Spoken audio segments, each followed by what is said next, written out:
Welcome back, my DIY nomads. I hope all you guys are doing really well today. We are back at it. I'm doing some stuff to my van, and I am actually really close to doing like a little van tour video of like my... I can't say it. I can't finish the van. The van will never be finished, but it is basically finished. It's basically finished, and I'm going to do a finished tour of the van. And one thing you might notice behind me is a bulkhead. I went and got a bulkhead back. I got this for like 30 quid, so it wasn't really that expensive, but I'm going to reinstall my bulkhead. The reasoning behind it is that I've got a really cool plan for it. I think having the bulkhead in can be quite advantageous in regards sound, insulation, but I want to play around with something.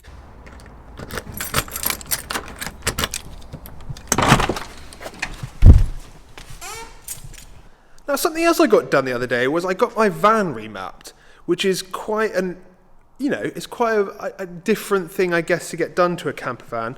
And if you don't know what remapping is, it's basically where they take a computer, they plug it into your ECU, which is your car or vehicle's brain, and they upload some software to it, and it increases its performance. As simple as that, really. They've quoted that it should have marginally better MPG, slightly better, like higher torque, and brake horsepower, which it seems bonkers that they can do that just by plugging a computer in, but it can be done. And I must admit, I was there's a slight bit of trepidation about it. I didn't know how far into this to believe, but after having it done, I can categorically tell you that it's the driving, just the driving, like the throttle response and all that sort of stuff is so much nicer. Like it before with my Boxer, I don't know if it was just mine or whether it's something that goes through with the Boxer line or whatever it is like that, but I found my throttle quite jerky. Like on takeoff it would like jerk around a little bit, and there were certain times when it wasn't quite as fluid and nice as I'd like it to be. All of that has been ironed out, really smoothed out. Just in general, it's going to be much nicer to drive, but I really want to test the MPG. The only way I know that I could do that accurately is to find someone else with exactly the same van that weighs exactly the same amount and go on the same journey together at the same time. So if anyone's out there. But yeah, no, I must admit, so far I've been quite impressed. So, remaps, who knew? Anyway, let's get cracking with this video. I want to install the bulkhead and add a door to it so that we can still get to the back from the front, but the bulkhead acts as like a bit of a sound dampener and a bit of insulation. To help me accurately cut the door out of the bulkhead, I use masking tape to outline the outer edge of the door, and I cut along that line. As you can see here, I'm not wearing a lot of PPE. I had eye protection and ear defenders in, but I would seriously advise wearing a long sleeve top and also gloves, which later on in the clip you'll see I start to wear anyway.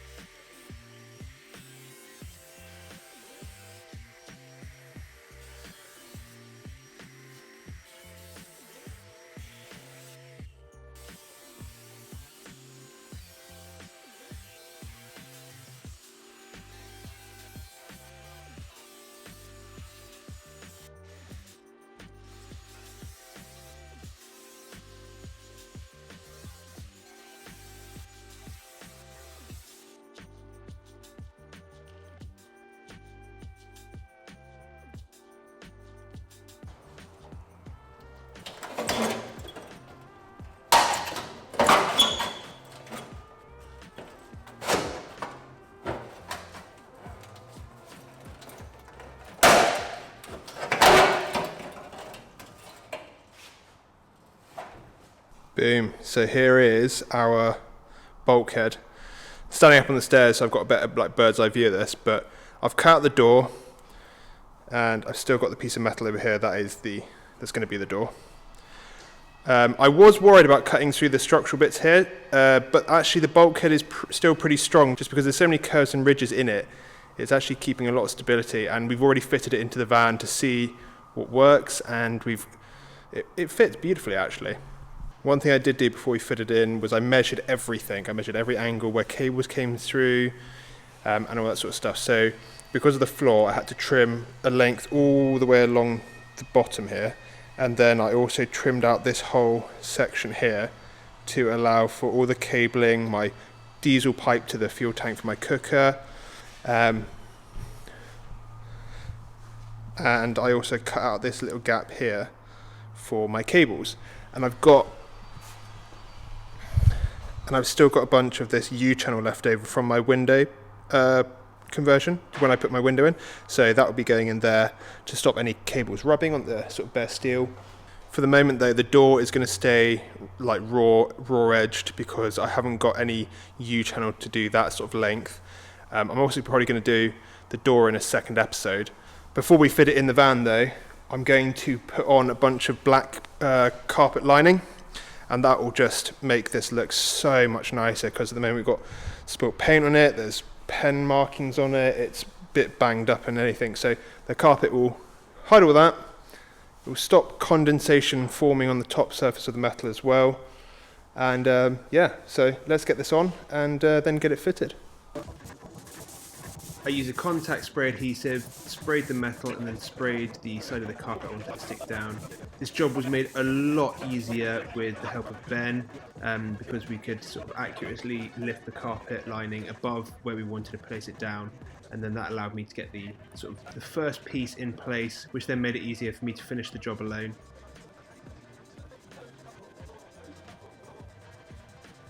The carpet lining material is great because it's very, very forgiving. If you miss like a little gap, it usually stretches very well into that to fill the space.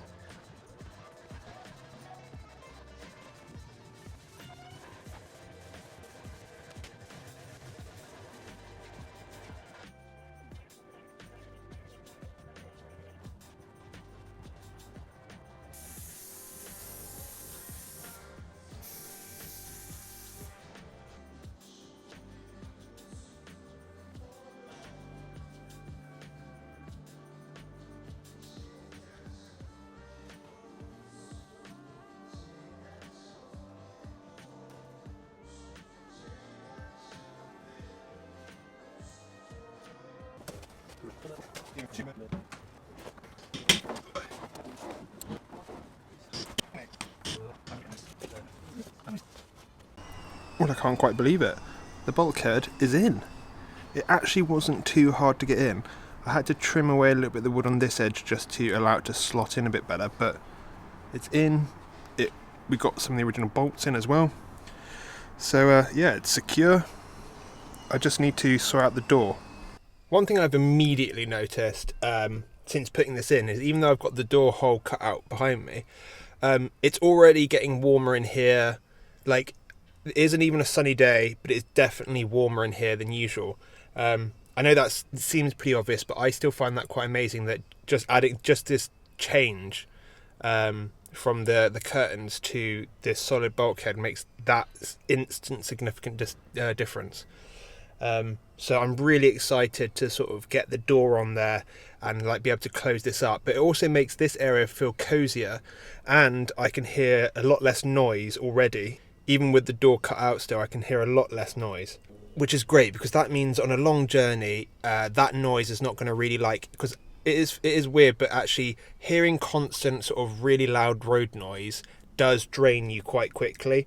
It really gets to you, and it just gives you a headache after a while. One negative is that I am going to have to trim the end off of the kitchen worktop because one of the structural beams cuts right into it.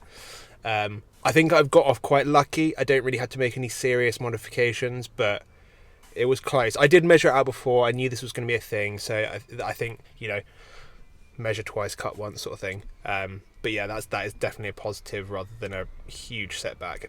Well guys, while I work out how to attach the door and how the door should look and reinforce it, etc, yada yada, I'm going to end the video there. So I'll catch all you guys on part 2, and we're gonna get this bulkhead finished off. So I'll catch all of you DIY nomads next time.